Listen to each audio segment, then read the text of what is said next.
Patrick, the Russians? Tim. The Russians? Okay. Stop the foolishness, and I need you to behave. You're not talking to one of your shithole buddies.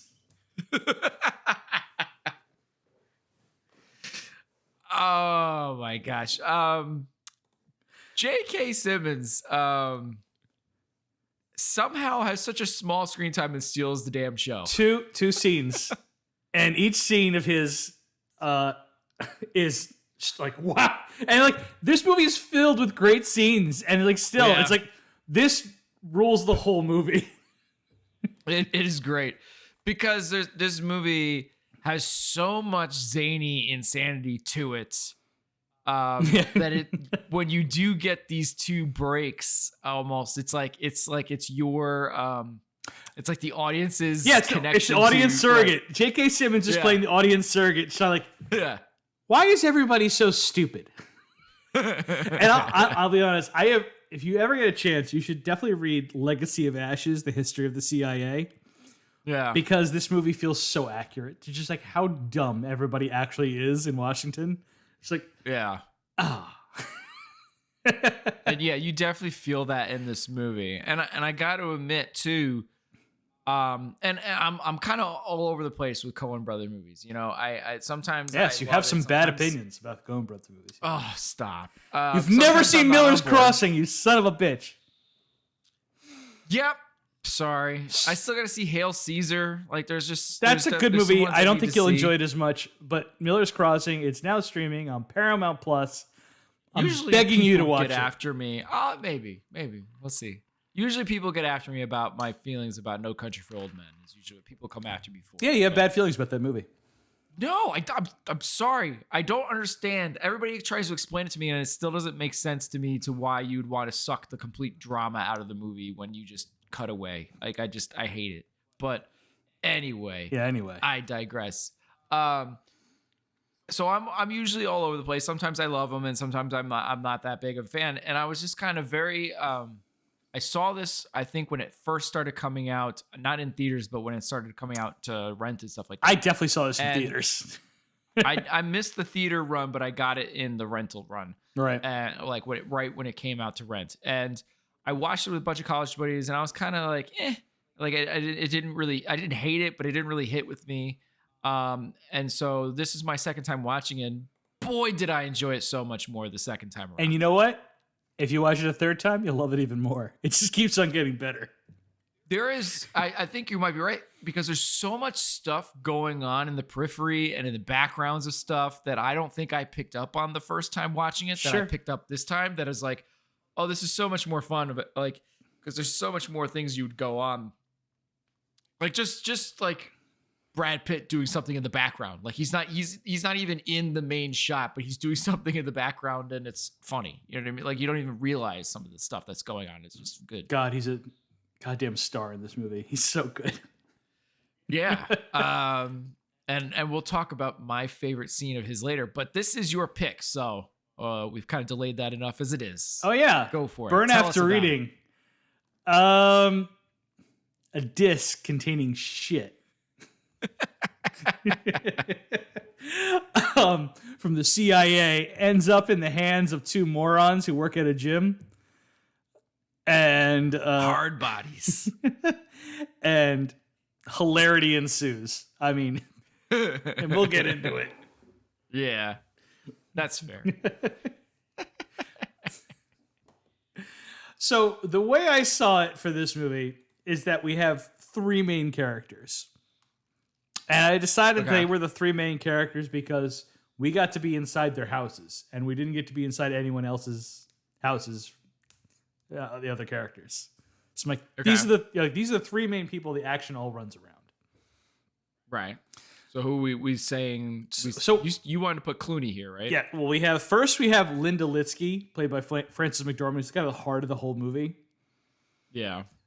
She's a 40-ish-year-old woman who is desperate to improve herself through cosmetic surgery, to improve her chances at love, and to a lesser extent extend her business. which I think is assistant manager at the gym. I don't know if she's a trainer or not. Maybe she does both. It was unclear.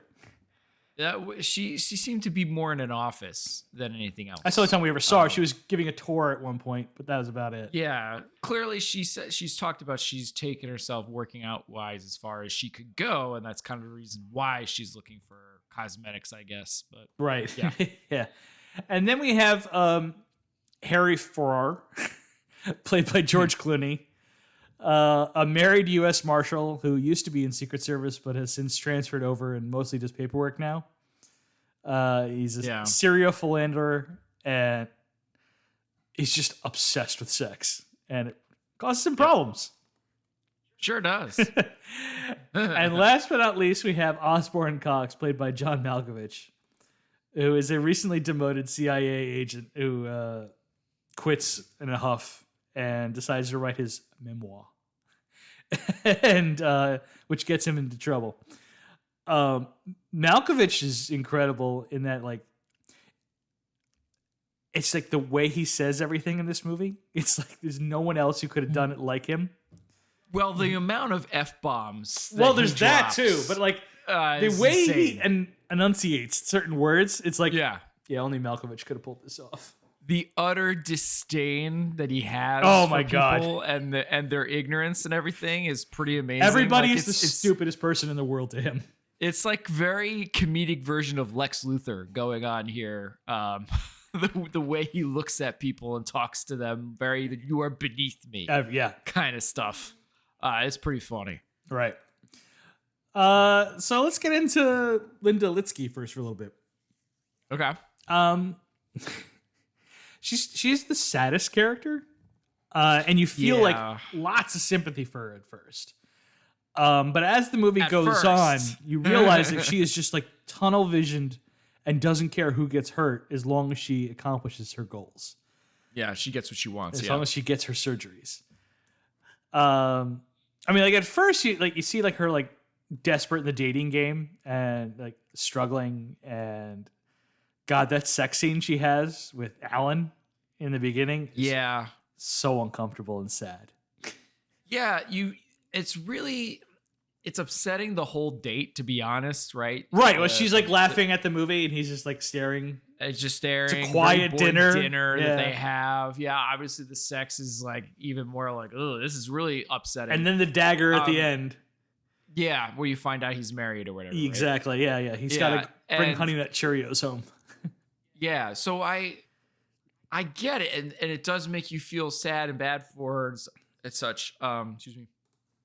And then you kind of get more throughout, but then as you go later in the movie, then you see her on the date with Clooney, and you see her like going to the movie that she's apparently takes every guy on almost as a test. No, that was Clooney's idea. That one, right? Yeah. But she's like, "Oh yeah, I've never seen it," and then she's like laughing, but she purposely looks to see if he laughs at the same part and stuff. So it's like, and then shout out to Dermot Mulroney for his little yeah. But it's just like as the movie keeps going, it would be so funny if that was actually Claire Danes' feet up in the tree. Yeah. But like how she treats Chad, how she treats Ted. Poor Ted. Well, we'll get to him later. But poor fucking Ted. Yeah, and that's like the one thing about this movie where it's like these are some really funny, fun characters, but it's like none of these people are good people. No. And you really like you start off feeling for somebody, but then you're like, clearly by the end of the movie, there is no character other than I guess J.K. Simmons that you're really on the same side with. Yeah. This is what's I mean, heck, even Clooney's wife, you don't end up feeling bad for. No, that's what's so amazing about all the Coen brother movies is that they always have their characters, almost always have their characters in shades of gray. Like nobody is totally innocent and perfect or whatever. Everybody succumbs to their worst based desires because that's what humanity is. And that's why I love Coen brothers movies. I like you, I do bounce off a couple of them. Actually, some of the more popular ones. I don't love Raising Arizona as much as everyone else. I don't love that one. I kind of like. Yeah, I don't love Barton Fink as much as everyone else. But basically, and I love the stuff that everyone else trashes too. Like you are talking to like the #1 intolerable cruelty fan in the world. I like that one too, though. I'm on your side on that one. Thank you, brother. Yeah, I like that one. I like the Lady Killers. In that movie is amazing. I also like the Lady Killers. I'm on your side with that one too. That's another one where like Tom Hanks is just. Don't you talk that way to Mountain Girl.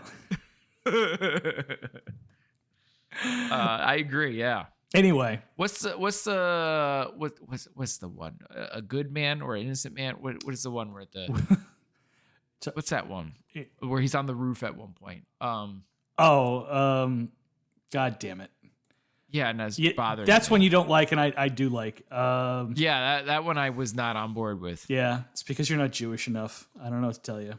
I guess that's fair. That's fair. A serious man. A serious man. A serious man. There's something about him. Yeah, I wasn't vibing with it. I like a serious man quite a bit. Fair enough. So yeah. So we're still on Linda here. Yeah, right? That's all I kind of want to say about Linda. Yeah. Because I want to do basic character introductions and then go on to like. Right. Yeah, it's kind of hard to do this stuff, especially in comedy, because there's so much stuff tied to hilarity that you're supposed to do here. So it's difficult.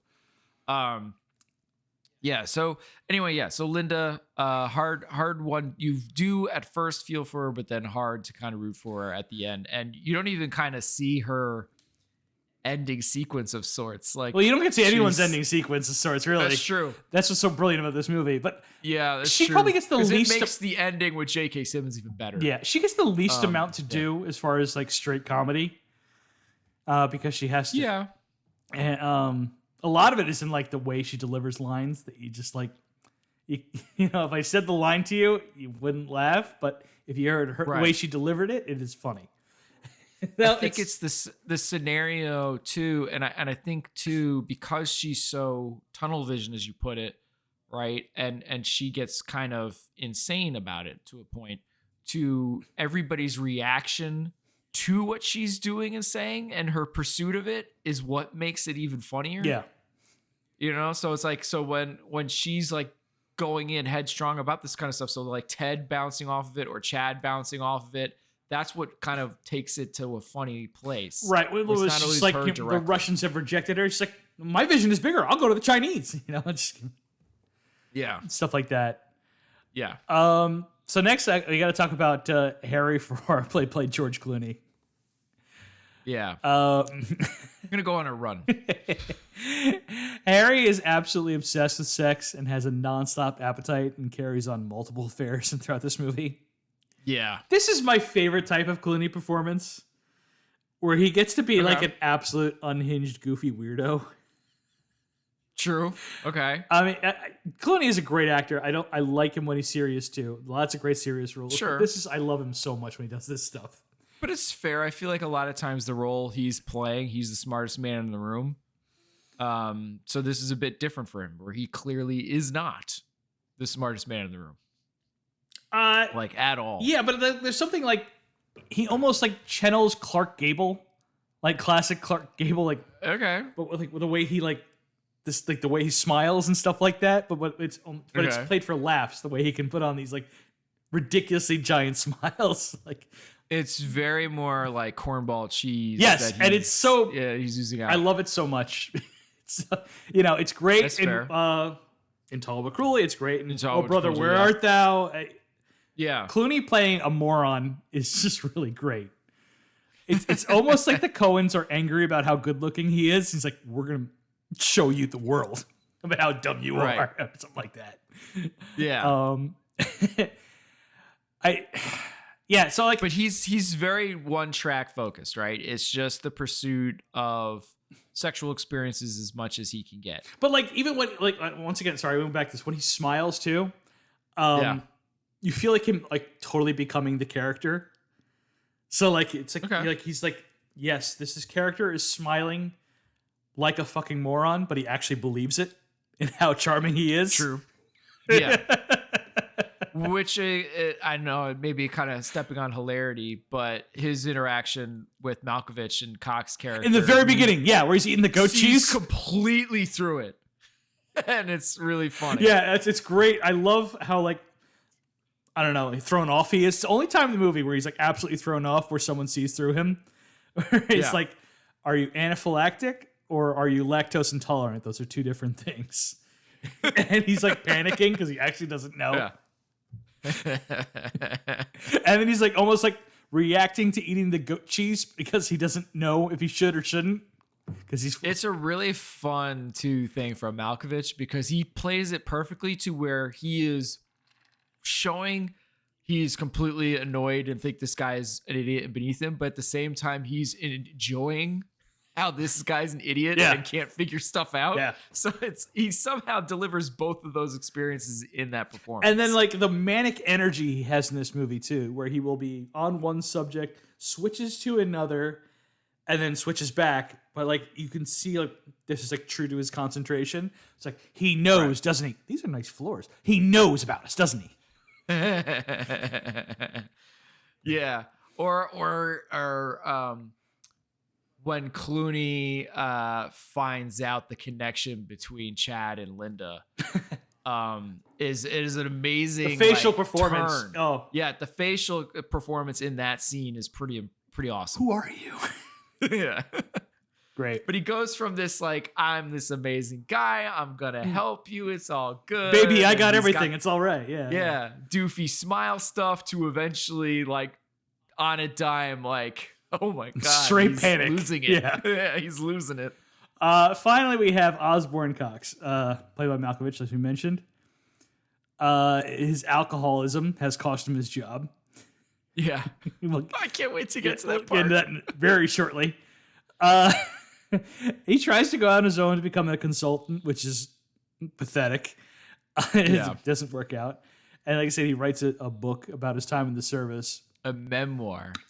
No. He doesn't say memoir. He does not pronounce the R. I thought somebody else.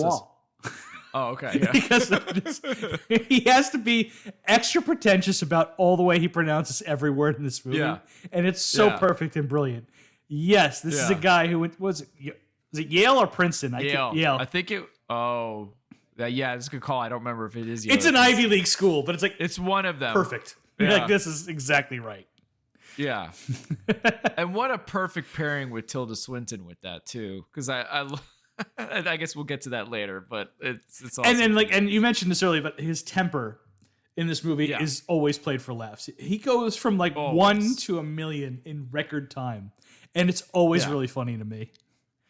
And he's almost going for F-bomb records. Like he's just going for it. And it's quite enjoyable. And like it doesn't get old. And his quiet moments too, like the withering looks he gives to everybody, like you mentioned with the Clooney before, and like his other ones too, I want to mention later on. He gives to like, you are so stupid. Yeah. You know exactly what he's thinking. It's like, or just like the scene on his boat where he's working out. And he's like under his breath. I'm bigger. Like my favorite withering look though is like when he meets Chad for the first time in the car, and he just like looks at him, he's like, oh. And he's trying to explain to him the felonies and crimes he's committing. It is Sideshow Bob in live action. Like the amount of like how much he does not care for everybody in this movie. It's great. Yeah, that's a good point. So that's all I want to say right now about our protagonists, our heroes. What did you give this category? I'm kind of stuck between a 3.5, 4. Oh, okay. I wasn't sure which way to go. Where'd you go? I went 3.5. Okay. I'm cool with 3.5. You could honestly, because like 2 weeks from now, I won't remember any of their names. I'll just remember I really like the performances. Like I don't think the characters are especially like strong, like as written, but I think the performances are so good. Well, I mean, I think they're also purposely supposed to be this way, right? They're all incredibly shallow. Yeah. And singularly focused almost. Mm-hmm. And not realizing the lives and things that they're destroying and their mammoth impact on the world. Right? Yeah, don't care. That's kind of what this movie's really trying to show. And so I think that's the point, and that's why you're not going to get anything bigger from the characters, but at the same time, they're all so good at it, at what they're doing and being asked to do. But you're right. You want a little bit more. And then it's kind of hard to be rooting for anybody. So that's kind of why I was like, I can't give it a 5 or anything. No, for sure. But then I was like, do I love it enough for the 4? So I think I'm cool with 3.5. Cool. All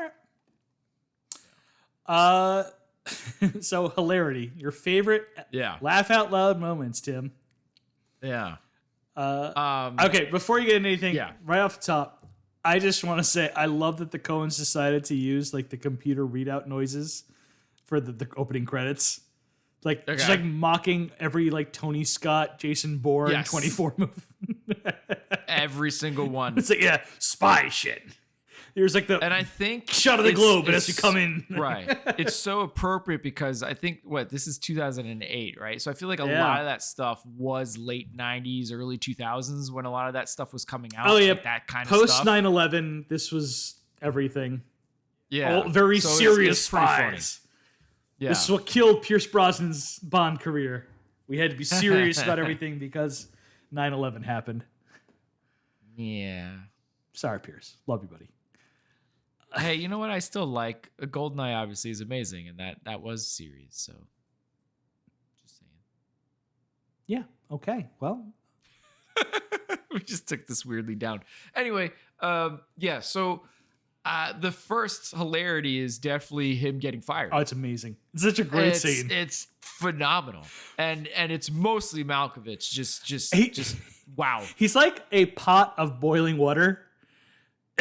and yeah, his boss David Rasche, who is like hilariously awkward as Palmer in this movie. Yeah, it's like he's like, Palmer, with all due respect, what the fuck are you talking about? This is an assault. I'm sorry. I don't have a Malkovich impression. I can't. No, but I like how you're trying to do the same, at least pronunciations there. Assault, right? He says. This is an assault. And he gets higher and higher throughout this whole scene. It just gets better. Oh yeah, it's like a tea kettle, right? Yeah, it's just going the more and more F-bombs. But I think the best is when was it Alan or whatever next to him? Peck. Is it Peck? I have a drinking problem? Yeah. Fuck you, Peck. You're a Mormon. Compared to you, we all have a drinking problem. What the fuck is this? Whose ass didn't I kiss? It's so good. It's so freaking funny. And then he gets up and he's like, let's be honest about this. This is a crucifixion. He's just like throwing his arms out to show that he's on the cross. This is political. And like Palmer is there. It's like, this doesn't have to get nasty. She's trying to be as quiet as possible about this because all the energy is with Malkovich in the scene. It's so good. It's great. And then he leaves and everybody's just like, what the hell? Yeah, no spoken word. They just kind of look at each other. It's so funny. And then I do like the after that, I guess it's right to Tilda Swinton and his wife coming home, and there's a party, and he was supposed to pick up cheese or whatever. Yeah, he's trying to tell her about what happened. Yeah, and I love when she's later on after that. I know there's hilarity in between, but like I love later on after that. It's like, well, why didn't you tell me or whatever? And then he was, well, we had an emergency with cheese and whatever was going off on it. Like it was such nice passive aggressive kind of marriage humor that I enjoyed there. Yeah. Tilda Swinton, by the way, the only actor that the part wasn't specifically written for. They got everybody else that they wanted for this movie. Oh, really? Yeah. Who was it supposed to be? I don't know. They didn't say, but like, okay. I couldn't imagine anybody else doing a better job. I feel like this was like right about the rise of Tilda Swinton. I feel, you know what I mean? Like you started to see her a lot more. I feel like it's range, like right? Post that Lion, the Witch, and the Wardrobe is like the rise of Tilda Swinton. Like in like, but like the very next year, she's in like Michael Clayton. Right. And I think she gets nominated for that. But like that's a good point. Like, Yeah, I feel like it was later 2000s where you started to see her a lot more. Yeah. No, that's exactly right. The Beach is the first time I noticed her. Like exactly 2000. She's in Vanilla Sky. I don't remember Vanilla's or Adaptation. I don't remember her. I don't remember her in Adaptation either. Constantine. That's a big one for you and me. That one I remember. Yeah. We are big defenders. It seems like everybody's coming around to our side on that. Yeah, we won. Yeah. About time. Yeah. I'm like, this is like what like, the internet sucks until like everybody agrees with me that Constantine is great. I'm like, yes, I'm back. Thank you. Justification. Yeah.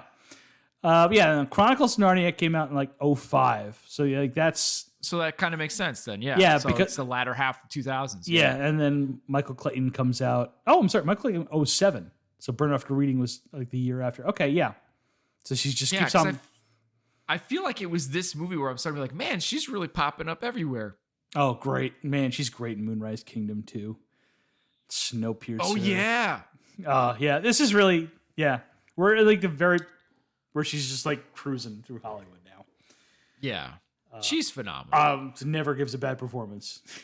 Never. And like so unique looking. Like it's a kind of character actor. She's a female character actor that Hollywood usually throws away. Like we're not doing anything with this. And she's like one of the best parts of what's that new the new Hitman? Is it Hitman? What's the name of the movie that with Michael Fassbender? There's a great small role in that movie. I still haven't seen it. I'm embarrassed. So the first bit of like dialogue we get from Frances McDormand. Mm-hmm. And it's just, wait, do we want to talk more about the Clooney Malkovich scene, or we kind of? I feel like you kind of did it. Fair enough. But like the first, so because she doesn't have a lot of poor Frances doesn't get a ton of great dialogues, but I want to highlight this. Well, I think she gets good stuff. It's just she's not getting to be the funny part much. Right? Yeah. Yeah. My mother had an ass that could move a bus. Where she's like getting like marked up by the plastic surgeon to show her all the stuff they can do. But like the way she says it, the funniest part is the reactions of the doctor to what she's saying. Yeah. That's the funny part. Oh. Yeah. But like, and you see him going like, all right, TMI lady, like this is she's not using her accent from Fargo, but she's using like the up cadence of the way she talks. Like, I get what you're saying. It's like this happy-go-lucky, like my mother had an ass who could move a bus. You know, it's like fast talking, almost excited voice, almost. But it comes like so out of nowhere that I was like, okay. Yeah, it could be off-putting at times. That's for sure. So when Oz's files are discovered at the gym where Linda works at, and her best friend Chad. And Chad is going through them on the work computer. He's like, just numbers and dates and numbers and numbers and dates and numbers. And I think that's the shit, man. The raw intelligence. Yeah. Oh, man. Brad Pitt is a goddamn treasure in this movie. It's amazing that the dancing that he does at random times. Yeah, I have this.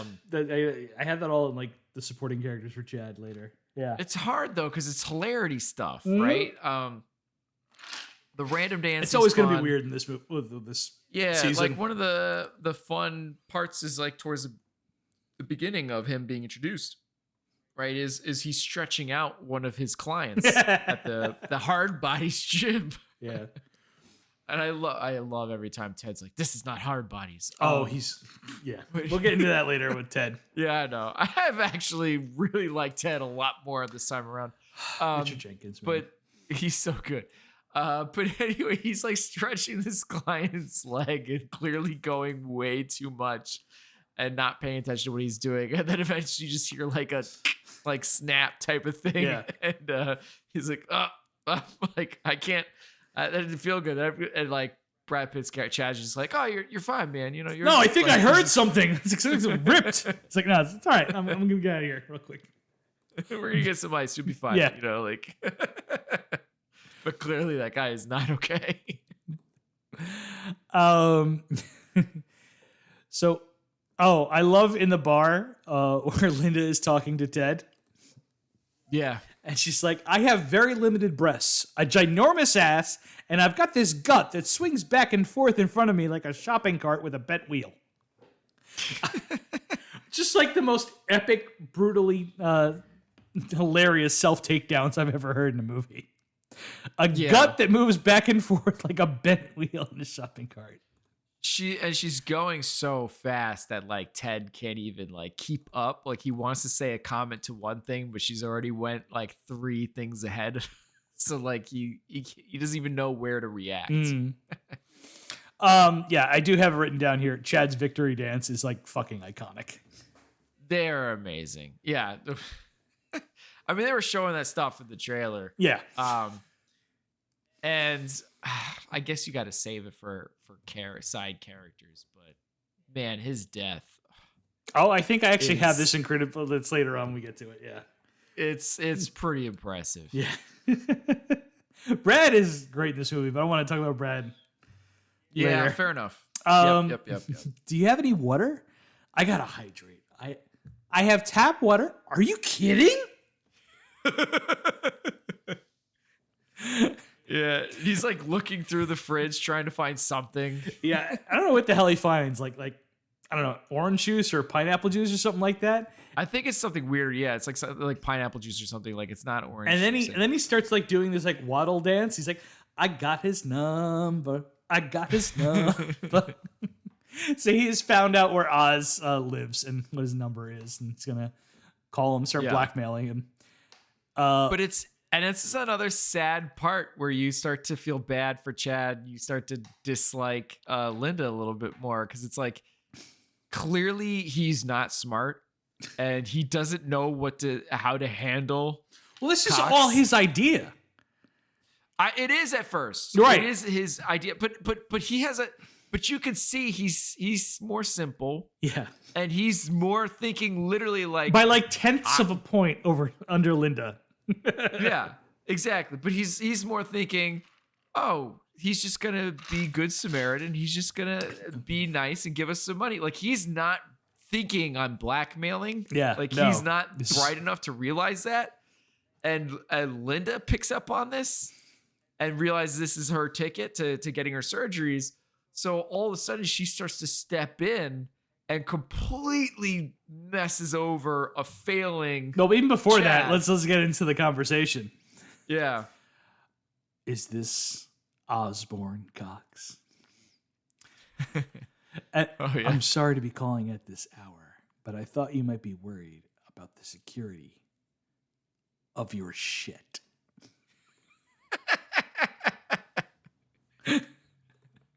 And like you hear Malkovich over the phone, it's like, what? Because he's woken him up and like it's like 2:00 in the morning or something. I don't know what it is. And then he goes, and then he's like, sorry for the late hour or whatever. Yeah. Right? And then he's like, is this Osborne Cox like again? Is this and he goes, Osborne and then eventually Cox? he snaps like, yes, it is. Well, no, then he starts reading excerpts from Oz's memoir. Oh, yeah. And it's like, the bureau chief in Belgrade, we all call Slavic the Butcher. He had very little rapport with his staff and his dispatches. Rapport! Very little rapport with his staff. Fucking moron! But I love when he yells at him. Every about the time names thing. Malkovich yells at him. funny. It's so great. Yeah. And you get it again in the car later. It's so good. Like at the end of the conversation, Pitt again, I am very fucking surprised he did not give us that reward.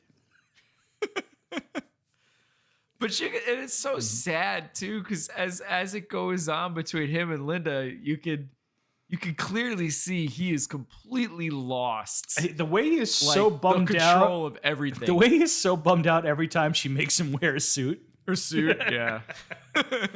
What? I gotta wear a suit. The next line might be the funniest goddamn thing in the whole movie. which is really saying something. Clooney and Linda are having dinner together. They have met on some internet dating site. And he asks, like, has that got shellfish in it? I got a sensitivity. I go into anaphylactic shock. My larynx swells up and it closes.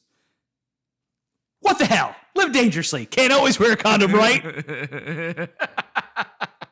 And she laughs it off. She's like, yeah. That's right. Not always.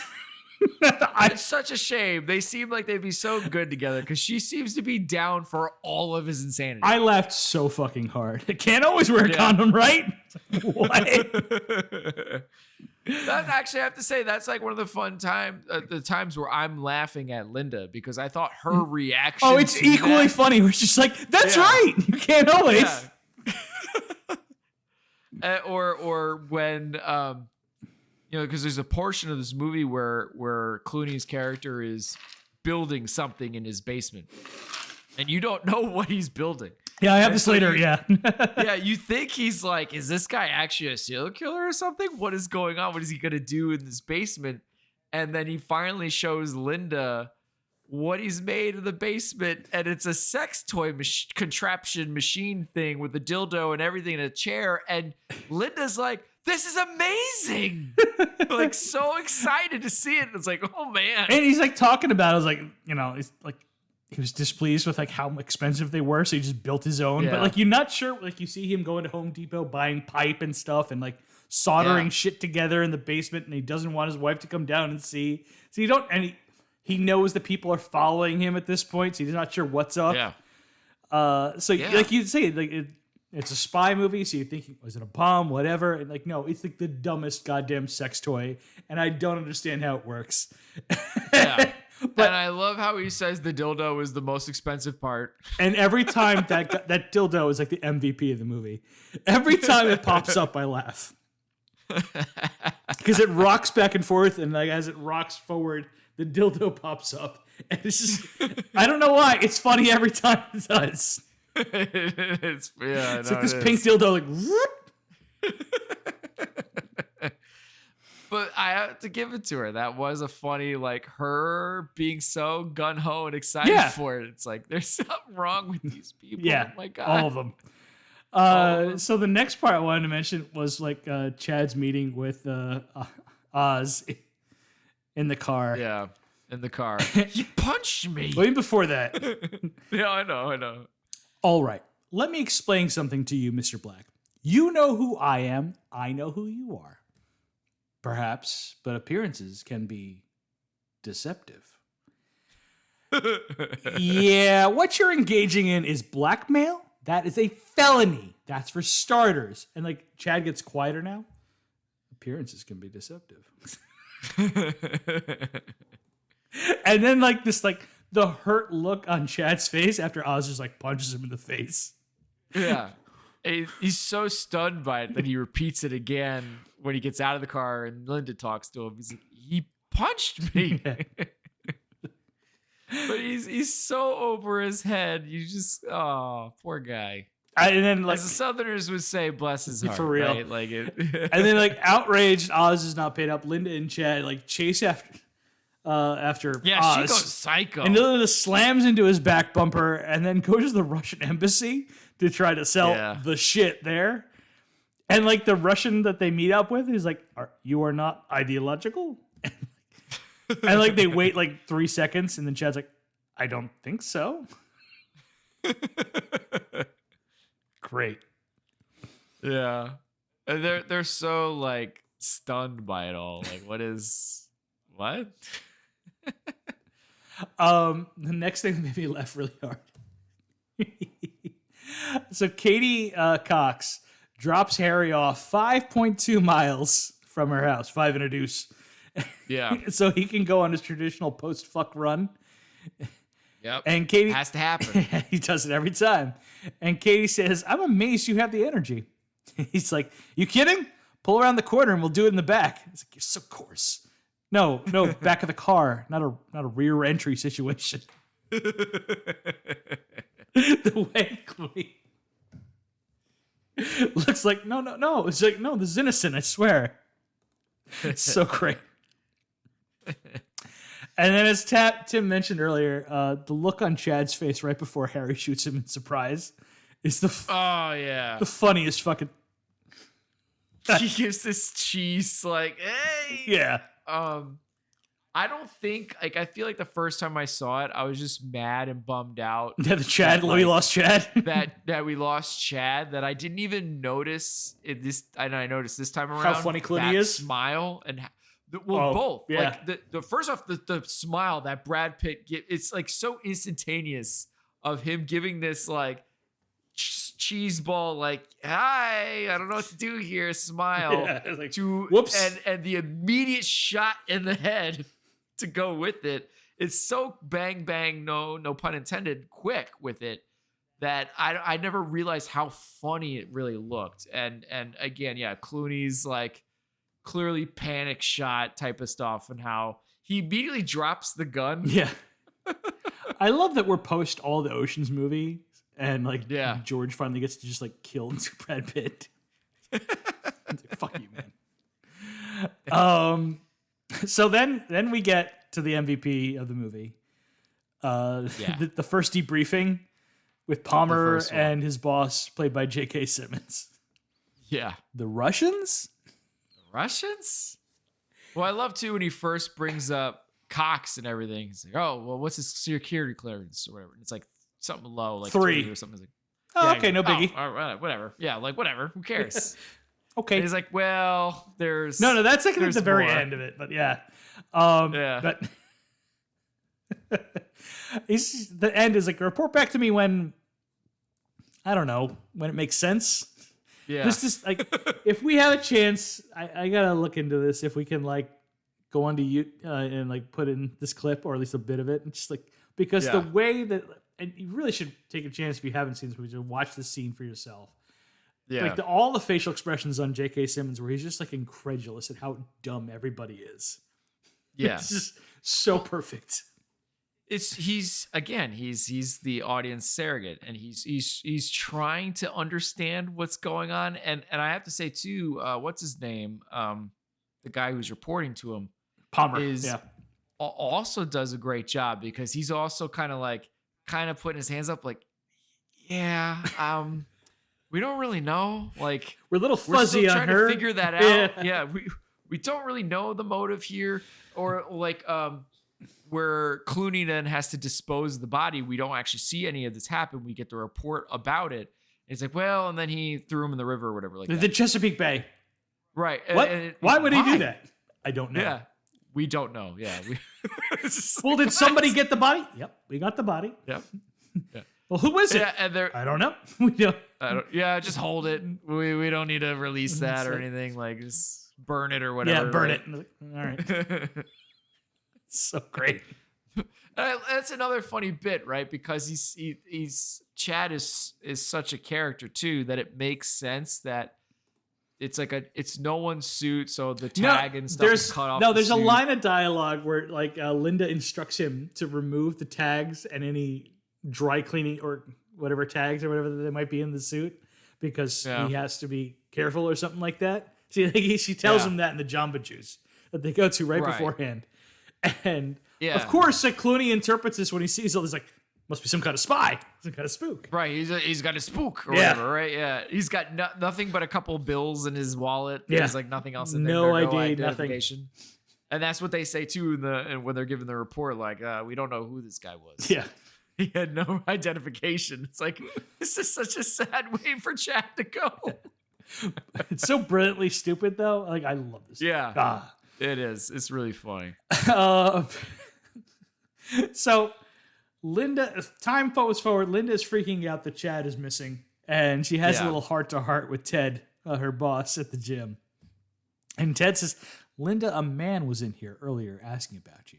Are you in some kind of trouble? Is Chad running away from something? And she's like, we know what we're doing, Ted. But let me ask you this. Did he know my name? And he's like so gently trying like, well, yeah. He was asking about you. Employment history, etc. Real jerk. I told him to get lost. Oh, thank you, Ted. Well, we just don't give out that information at Hard Bodies. man.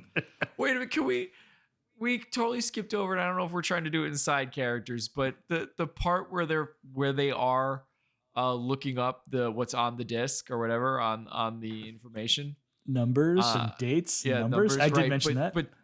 But Ted's reaction during that? Oh yeah. Yeah, where he's just like, I don't like this. I don't want. Well, I don't. He's like, I don't like. I'm uncomfortable with this. I don't like this here. He's near the computer at first, and then as Tim he's saying all this, Tim's saying further away. Yeah, he's like getting further away out of the room. He's like his head's just peeking in the door, and that's it. Yeah, I don't like any of this. Yeah, so great. I don't like this at Hard Bodies. It's a great Ted moment. Oh,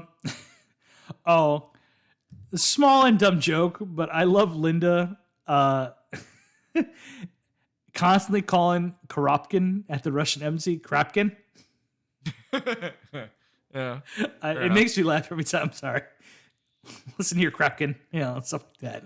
I'm sorry. And the fact that he even pronounces his name correctly for her every time in the beginning, and she still calls him Krapkin. I might be jumping ahead, but at the end where she goes back to the Russian embassy to after everything's gone down, and they're like, "Yeah, we don't care. This is worthless information."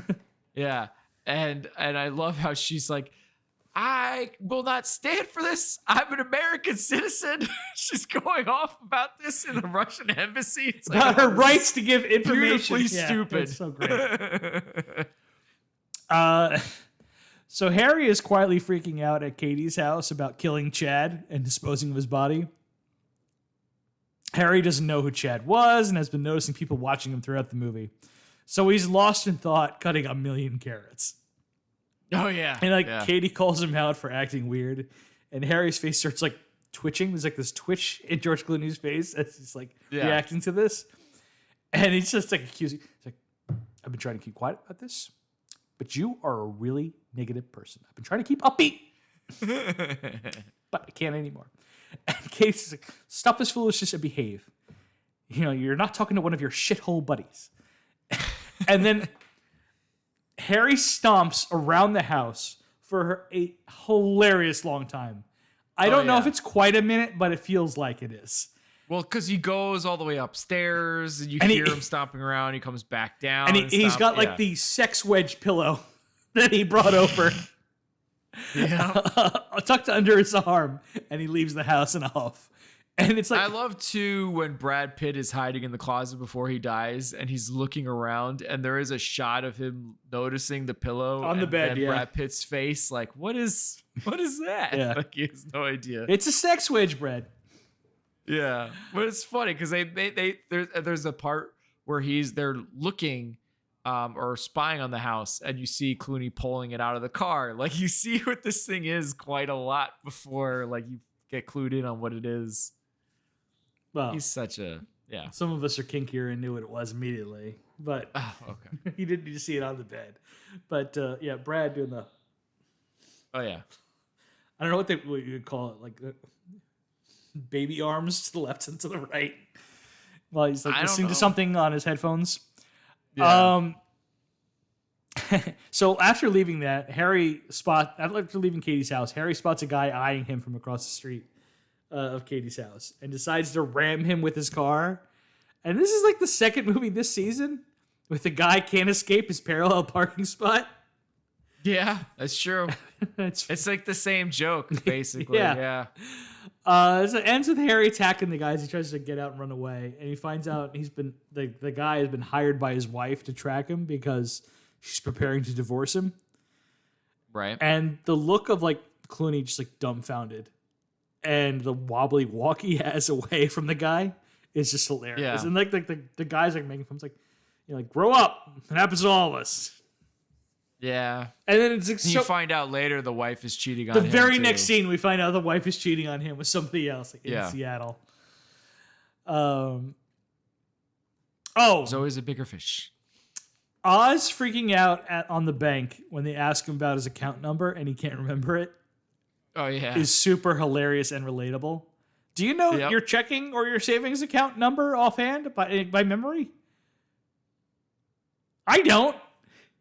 No. And I don't blame Oz for freaking out. Like, you have this information. You know who I am. What are you doing? Why are you asking me?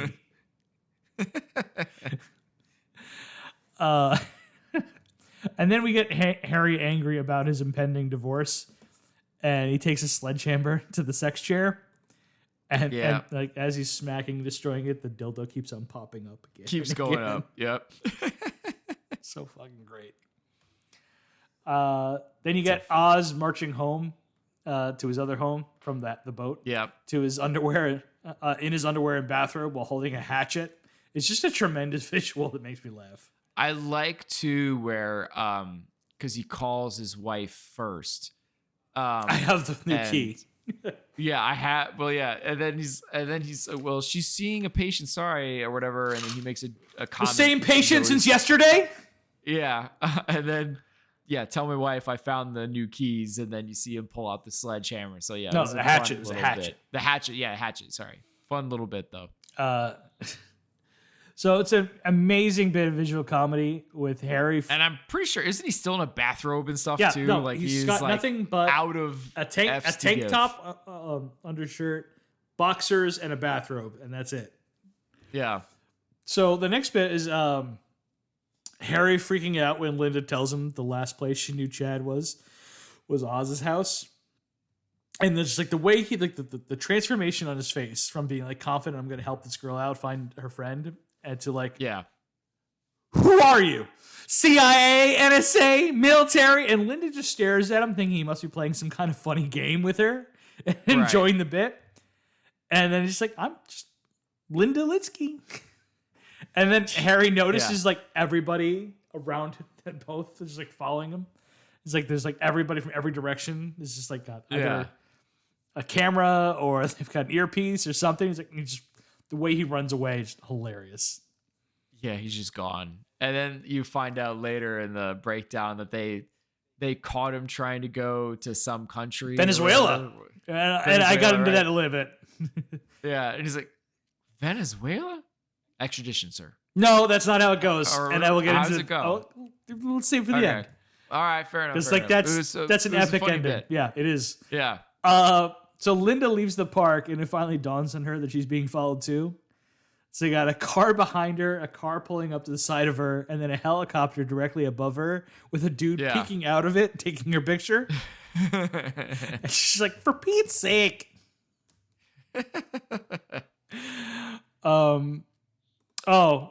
Hilarious but sad.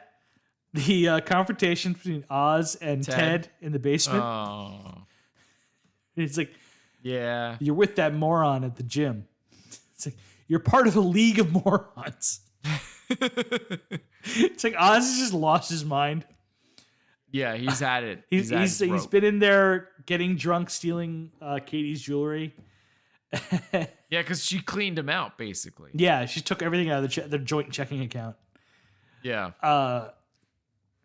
And Ted's just there because like Linda bullied him into trying to steal more secrets and find out where Chad is. Well, you don't even like she says it, but he doesn't necessarily agree. But then you see him there, and you're like, "Oh, Ted." Well, he goes to a bar first, and he orders a 7 and 7 to get some courage, and he's like, "Courage." Yeah.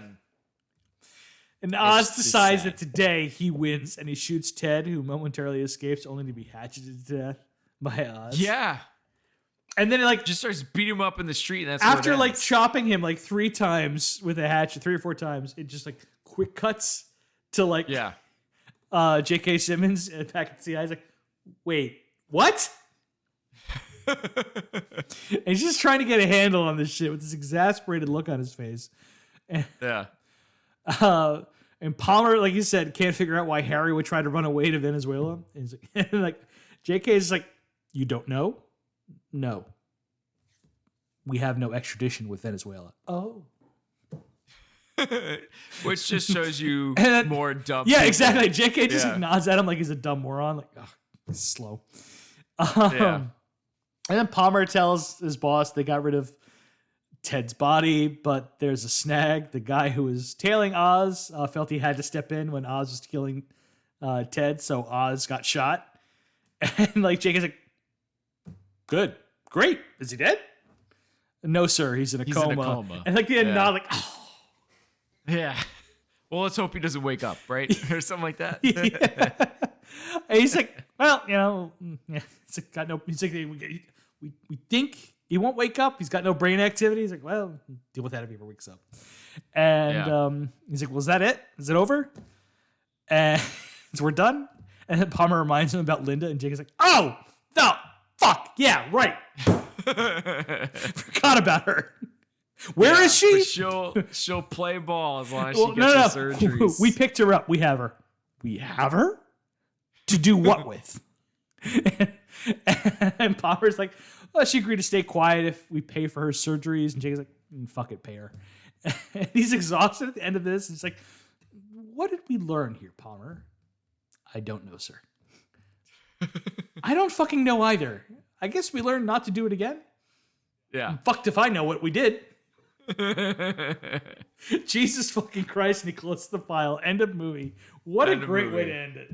That is great. Yeah. It's pretty damn funny. J.K. Simmons, MVP. As you texted that to me, I think when you finished watching it, I was like, yep. And it's the first thing I always think about for this movie. He doesn't even have a character name. Yeah. And again, as you said, it's 2 scenes, but it's amazing. But like the bewildered looks he has on his face, but like how dumb everyone is just like it lives on in infamy for this. It's like the most and the Brad Pitt dance is probably the 2 most things that everyone thinks about for this movie. For sure. Third place, close runner up, probably the sex chair. I feel like too, like again, most movies with an audience kind of surrogate is never usually like one of the funniest or best parts of the movies. This is a rare occurrence. No, usually it's a lead character who is just being the straight man. Who's just like, what's going on to everything. But to like have him come in to just like, why is everybody so dumb? Yeah. It's so great. It's great. It's very different. You don't usually see it like that. And it's so funny. So what did you give this category out of 10? You go first this time. I gave it a 7. Last time. That's what I was thinking, to be honest. Oh, wow. Look at us. Yeah. Wow. Cool. All right. Yeah, we're pretty on. I laughed a lot. I laughed really hard. God bless this movie for only being 96 minutes. Yeah. It is efficient and yeah, there you go. And even it made me feel sad. For some of the characters, but especially poor Ted. Yeah. Yeah. Ted and Chad. I felt a little bad for Chad. True. Yeah. Chad too. Yeah. Ted and Chad were the ones you kind of feel bad for. Everybody else is like, it's kind of hard to completely feel bad for all. Because I mean, even Cox is like, this guy definitely don't feel bad for Cox. Yeah, he's an ass. Yeah, this guy's an ass, and he kind of deserves everything coming to him at the same time. But yeah, there's no one really to root for, and I mean, as much as Chad, bless his heart, at the same time, you're like, though, oh. And then Ted, he has such a crush. Now, our Ted's got such a crush. And while I laughed consistently throughout the movie, I only had to like pause it like one time because I was laughing too hard, and that was the Clooney, can't always wear a condom, right? So that's why I only gave it a 7 out of 10, but still it's a very high score, I think. Yeah, I mean, I don't think I'd never had to pause for the movie for laughing too hard. But I think it pretty much consistently had me chuckling at least. Right. I don't know if it really made me really go overboard with laughter at any point, so that's kind of why I didn't go further than 7. Okay. Supporting characters. So first we got to mention Brad Pitt as personal trainer and Linda's best friend, Chad Feldheimer. I didn't realize that was his last name. Yeah, just a goofy joy. Just so much fun. They gave him like this Johnny Bravo hair. Yeah. And he's dressed in absurd, ill-fitting clothes, like baggy cargo shirts that go below his knees. Yeah. And halfway past his calves. And they give him, and when he's wearing the suit, it's like a size too big for him. Right. And they make him look a little scrawnier in this movie. He's always got this dumb fuck grin on him. They were talking about in the casting decisions, like we couldn't find a suit that he would look bad in. Like it doesn't exist. So we had to put him in the wrong sizes. to like make him look not good. It's like it's the best we could do. It's Brad Pitt. So yeah. Yeah. Makes sense. It's like So the very first bit of Chad we got after the stretching incident that Tim mentioned earlier, Linda and Chad looking through Linda's online dating candidates, and she's looking at one of the guys like, does he look like he has a sense of humor? Looks like his optometrist has a sense of humor. And then what's he do? State Department? Oh, that's cool. Like, I think Brad Pitt is the only person on planet Earth who could have made that line funny. Probably. The way he says it is just like, it's the cadence, it's the delivery of it. Yeah. We've already mentioned all of great parts, but those are the ones that are missing. We mentioned most of it. Yeah. But he's if anything, if you're gonna say a negative, it is kind of a bummer when he dies because you just want more of it. Yeah, like an hour into the movie, this hour and 36-minute movie, Chad dies, and just like, miss Chad. Chad was great. Yeah, a little bit, and it's kind of. I feel like it was kind of a shocker too for a lot of people. Oh, it absolutely is. Obviously, Brad Pitt's a ginormous major star for such a small bit, and to also die in the movie. So it's really like, whoa. I think this is his only Coen Brothers movie, too. That sounds about right. I don't remember him doing other ones. Which is kind of a shame, because I would love to see him be stupid with them more often. Obviously, he can do it, so yeah. Oh, yeah. Hands down. So then, let's get to poor Ted.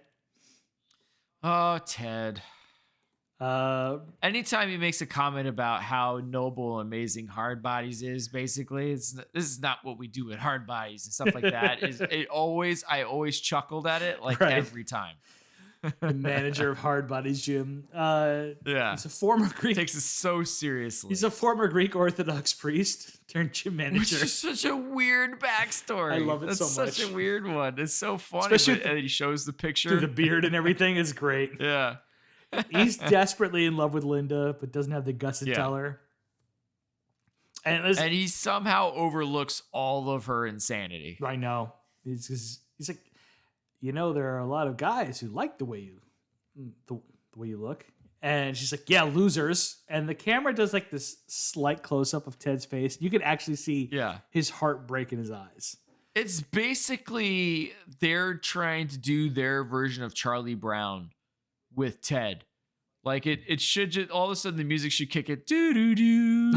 You know what I mean? Like the sad music should kick in, or you know what I mean? Like that kind of stuff kicks. I feel like he's definitely sad sack, and he's like, oh, Ted. Yeah, this is like Charlie Brown all grown up.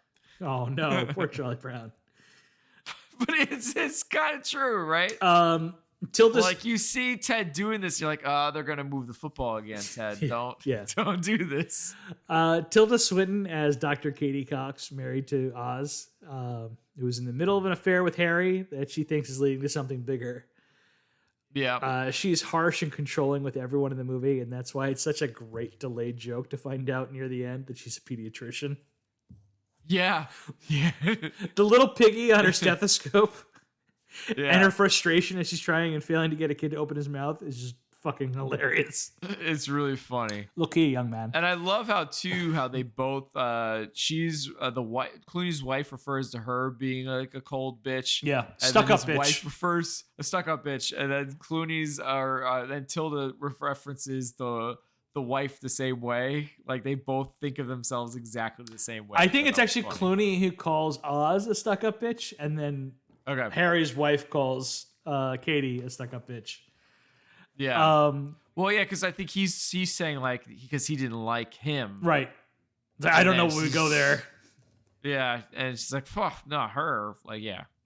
When she's in and she's with her patient. She's like, look, and she's like this, like I don't know what 2-3-year-old kid. Yeah. She's like, young kid. Look here, young man. You do as I say, or I'm going to ask your mother to leave the doctor's room, and you and I are going to sort it out between us. Just, whew. It's like, you do not belong in this position. No. And then J.K. Simmons as Palmer's boss, just the fucking best. Amazing. Only has 2 scenes and steals the whole movie for me. Yeah. I should also talk about David Rashty real quick as Palmer. Great character actor. Who basically did this same version of this character for Succession as Carl. I don't know. I didn't see the show. You didn't watch, but you would have enjoyed it. Yeah. Do you remember where you first saw this guy, Tim? I know I've seen him a ton. I don't know about first. Delirious with John Candy. He played the doctor best friend. Yeah. Who is like in the daydream that Candy is having. He's like poisoning the girl's brother. And he's like freaking out. I haven't seen that movie in a long time. Oh, an HBO favorite. Yeah, that definitely. Back in the day. So what did you give supporting characters? There's like they're all amazing. So it's kind of hard. But again, some of them don't get as much, but I went 4. Okay, I went 3.5. So you're slightly higher on this movie than I am. Who would have thought? Oh man. I gave this movie a 14. So what is that? I went 14.5 then, I guess, if I went slightly higher. I think I just went a half point higher, didn't I? Yeah. So wow. Who would have thought? I went higher on the Coen Brothers movie. Not me. Well. Wow. So you went 14, I went to 14.5. So that means it's our number 1 movie now.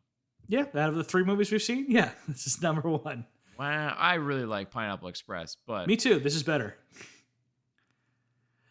Yeah, I mean, I like the runtime for sure. Yeah, it helps. So this movie had a budget of $37 million and a worldwide gross of a little over $163.7 million. Debuted at number 1 at the box office, beating out Tyler Perry's The Family That Prays, which is a movie I did not remember at all, which was in its first weekend. Righteous Kill in its first weekend. Which one is that one? That sounds familiar. That's the one with Pacino and De Niro teaming up together as cops. Oh, okay. Not great. Is that the one with the camcorder and such? No, that's 88 minutes and Pacino's not in it. Okay, gotcha. No, that's not 88 minutes. It's 15 minutes. 15 minutes of fame or something. Wasn't it like David Bowie's Fame that they were playing in the trailer for that? Yeah, 88 minutes. The Pacino movie that's not good. Gotcha. The Women in its first weekend of release as well. And Tropic Thunder in its third weekend of release. This is a big weekend of first releases. And Burn After Reading came out on top. Okay, good for it. All right. For real. So I'm curious, what is box office wise their biggest successes? I don't know. I'd have to look that up and I'll text you about it later. We should get going. Yeah. Fair enough. I'm curious, so let me know. Fair enough. What are we watching next week, Tim? Oh, right. I have to pick that. So I'm stuck between 2. One movie I've seen already only once, and one movie I've never seen is kind of where I'm at this point. So why not go with the movie I have not seen, at least? All right, I'm going to go with The Whackness. Oh, back to Ben Kingsley. Back to Ben King. I need a palette changer. I need to see some good Ben Kingsley because that was upsetting. You sure this is the good Ben Kingsley? All right, we'll see. I don't know. Maybe it's not. I saw some good reviews for it. Okay. I've never seen it either. I've not seen it. I have no idea. I didn't even know this movie existed, to be honest, but it seemed to be reviewed well. So okay, cool. That's kind of why I went with it. The other movie I was thinking of too is also reviewed well. I just seen it already, so I just wasn't, I didn't want to make the bad movie pick again. So I'm hoping one of the 2 picks here I was gonna make there will. Oh wow! Look at you! You chose the first one we have to rent. I know. The other pick I was gonna do was like a Pluto thing, so it wasn't ideal no matter what. To answer your question, the highest grossing Coen Brothers movie is True Grit. Okay. I guess that kind of makes sense. That was a big deal. It won a lot of awards. Didn't it? Or at least it was nominated for a bunch of stuff. Nominated, I think, but I don't think it won a bunch of awards. It was a good movie. I was not a big True Grit fan. Shocking. Tim didn't like a Western. He was at 11. Yep. It's not my thing. It's not my thing. It's okay. You're not an American. So. Hurtful. That hurts. Cut me deep. That is it for us. Please show your support for the podcast by leaving a review on Spotify, Apple Podcasts, Google Play Music, where you happen to listen to the show. Also, sharing is caring. Be sure to follow us on social media to get the latest show updates. You can contact us by emailing at filmbrochamp@gmail.com or find us on Twitter, #FilmBroChamp. Thank you for listening to this episode of the Film Bro Championship Podcast. Peace out, everyone. Live dangerously and always wear a condom.